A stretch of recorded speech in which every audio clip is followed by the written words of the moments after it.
Hozirda biz Tayyorlik maydonidamiz. Ushbu loyiha Biznes rivojlantirish banki hamkorligida Xorazm viloyati Xiva tuman Qoraqum muhitida 1069-sonli konturda amalga oshirilmoqda. Bu yerda taroz ekilgan. Ushbu maydonni umumiy hajmi 10,7 gektar tashkil qiladi.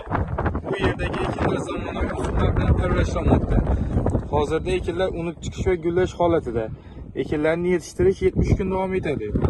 Yetishtirish jarayonida sug'oriladi, tabiiy va mineral o'g'itlar bilan oziqlantiriladi. Ushbu loyihaga har bir dehqon uchun o'rtacha 0,5 gektardan yer maydonlari to'g'ri keladi.